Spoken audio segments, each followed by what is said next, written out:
Hello, I want to talk about Fort Peyton, which is near St. Augustine, Florida, a Seminole War fort that was in operation during three different times between 1837 and 1840. And the reason being is that on the Facebook or internet this past weekend, a web page has been shared around from Wikipedia. Unfortunately, Wikipedia gets a lot of things wrong on on the internet, and it has a lot of incorrect information about Fort Peyton. And the reason being is that the Wikipedia page was made by somebody who does not do their research. For example, it had an image of the fort, and as far as we know, that's not what the fort looked like. For example, there's a horse corral inside the fort. Well, you don't put horses inside the fort because they poop, and you have horse manure all over the inside. It's unsanitary. So usually the horses are kept outside, except in extreme circumstances. And according to post returns, Fort Peyton was established on July 7th, 1837. It was commanded alternately by Lieutenant Richard Peyton and Captain Gustavus Drane of the 2nd Artillery.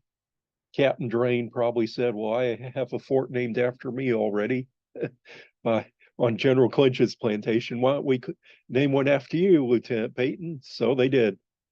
So it's near St. Augustine. You see this old surveying map, and that dotted line on the map, that is the old King's Road. It goes northeast and about 7 miles from St. Augustine on Moultrie Creek. The fort was where the road crossed Moultrie Creek. So there's probably a bridge of some type too. A mile south of that in another section is the Osceola capture site. And we'll be talking about that a little later. According to the post returns, the fort was first occupied by companies of the 2nd Artillery, Company C, and the 2nd Dragoons, Company H, only partial companies. 2 weeks later, it was reinforced by 2nd Artillery Company D, and post returns showing 111 soldiers at the post. And not long afterwards, in about August 8th or August 10th, they also had Company E, 2nd Dragoons, join the post. The first monthly post returns show one death and four desertions. The number of soldiers steadily increased over the summer, adding two additional companies of the 1st Artillery and numbering over a little over 200 soldiers. 206 was the number of non-commissioned enlisted soldiers for the October 1837 returns. And this was the largest number of the troops stationed at the fort. The same month that Osceola was seized, and the post was abandoned soon after. Probably the garrison moved to St. Augustine. Once again, the post was reoccupied on March 11th, 1838, by Lieutenant Peyton's company again and some Alabama volunteers. During the life of the post, it also had Florida militia volunteers, and from Bartholomew Lynch's journal, he says that they were actually very good militia soldiers. One of the few accounts saying they're very good, and it has comments about General Hernandez being the only field officer who wears a uniform in the field. And so the second activation of the post in March 1838 was during Jessup's main campaign that rounded up a large number of natives in Florida. And this post was abandoned. Once again, a couple months later, Lieutenant Peyton died the following November 1839 in Fort Brooke, Tampa.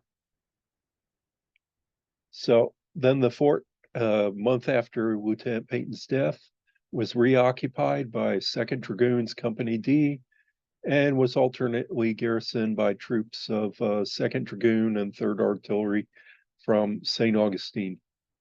Numbers dropped until a few months later, there was only 18 soldiers and officers there at the post.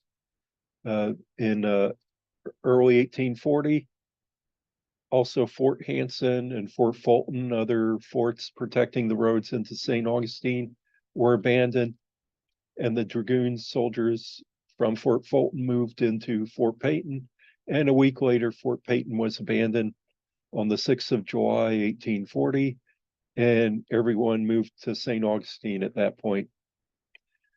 Local newspapers say that the fort remains were destroyed by arson in February 1842. A lot of times the fort remains would be salvaged by the local settlers.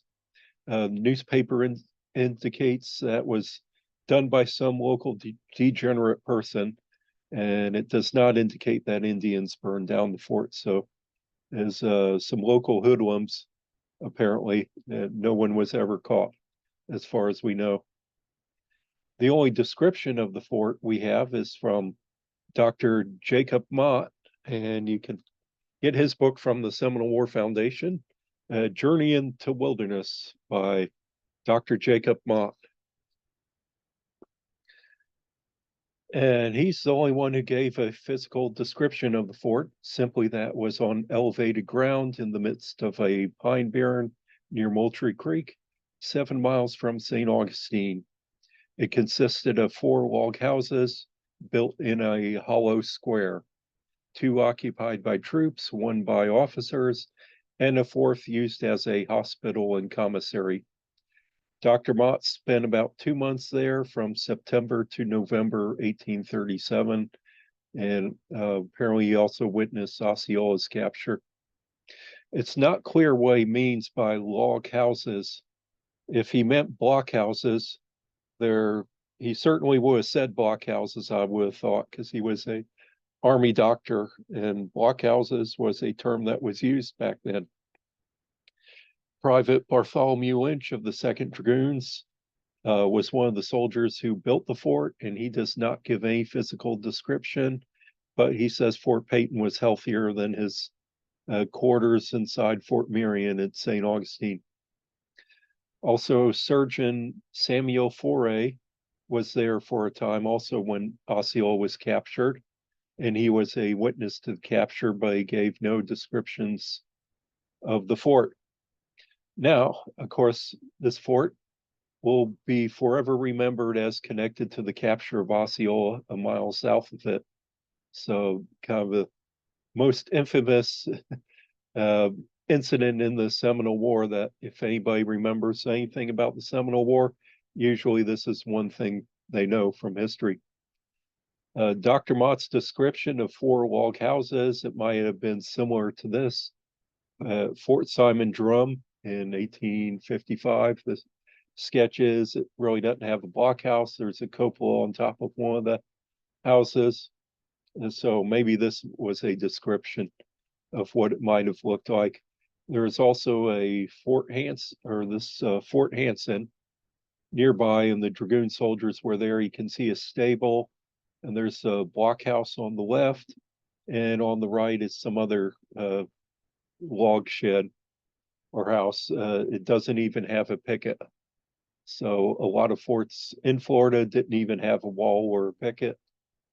And as Fort Simon Drum, some didn't have blockhouses either. So as we know, another thing is the Army Navy Chronicle mentions that there's an instance where the Indians stole 2 horses from Fort Peyton. So pretty much they're out of there. Get to Osceola here in a minute. John T. Sprague, who wrote the Florida War book, says that 4 soldiers died of disease, 1 accidentally drowned, the post returns say 4 deaths and 6 desertions during the whole life of the post. It's not known if there's any other desertions being so close to, or any other deaths being so close to St. Augustine. they probably could easily go to the hospital in St. Augustine and be buried at St. Francis, the cemetery there, now the National Cemetery. There's no other deaths listed besides the 4 that Sprague has.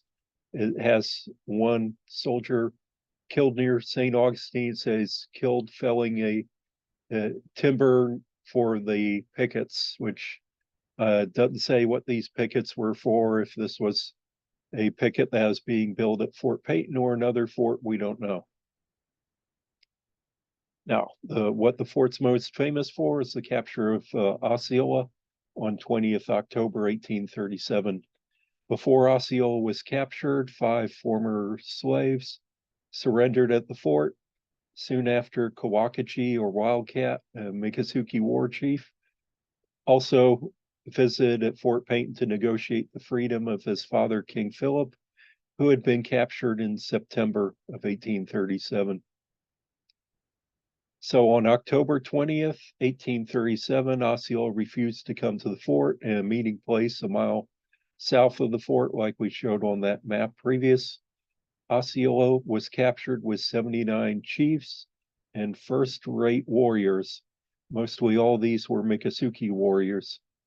A couple of days later, Osceola's family and some of his band come to Fort Peyton, and they are captured, adding about 25 or 35 more prisoners. All were immediately taken to St. Augustine under guard and put in Fort Marion in St. Augustine. General Jessup ordered that Osceola be seized. It's no surprise to the Army officers that Jessup was not actually there when it happened. So I had anyway. Yeah, it's not a surprise that Jessup was not actually there when it happened, but he was nearby at Fort Peyton. The command for the capture was given by General Joseph Hernandez of the Florida Militia, who ordered dragoon soldiers commanded by Major Ashby to surround the Miccosukee warriors. And it was done very fast. The Osceola capture site was identified in the 1890s by a veteran soldier from the war who was actually there. A marker was put up, I think, by the DAR, and it's now on private property. The land was supposed to have been preserved as a park forever by St. Johns County, but unfortunately they failed to do so. And it's like sandwiched between 2 houses today, unfortunately. Today you can visit the site of Fort Peyton, and you will need the just get directions from the Florida Seminole Wars Heritage Trail. I'll put a link in the description on where you can get a digital copy of PDF from the state of Florida. Unfortunately, their funding's kind of cut, so they're not printing them right now. But if you want to visit the site of Fort Peyton, it's reserved as a county park, but it's not marked. So if you drive down the street in a residential neighborhood, this is it right here. There's just a dirt road going 200 yards down there, and you finally get to an opening area where there's a marker. The concrete marker, I think, is similar to the DAR put up, and you have a historical marker that has moss lichen grown all over it, and a modern county marker. The historical marker, moss has grown over it so bad the county put up an alternate marker saying the exact same thing that you can read. Don't really start knocking the state too bad about the historical marker. The state of Florida only has one guy to clean up the historical markers around the state. I think he lives in Miami. He has a really cool Facebook page there. His name's Tim, but you know, I think it really should be taken better care by the county officials. Notice from this picture, when I was there a year ago in August 2022, to this more recent one, notice that the background is opened up. That's because it's been cleared and they're building houses back there, just within yards of these historical markers. You know, Florida has a bad reputation for bulldozing sites, and this would be one I think that would be the most famous to preserve, besides the Osceola capture site, because it's the most infamous incident in the Second Seminole War. So anyway, I'll turn that off. Okay. Okay. If I can. Oh, stop share. Okay. There I am. Okay. You know, hopefully the county will do a little bit more to preserve this park for the future. It's definitely one of the most insignificant, or one of the most significant sites in Florida, but it's just not even marked today. So I just want to bring your attention to this from an amazing site in Florida. So anyway, thanks for joining me.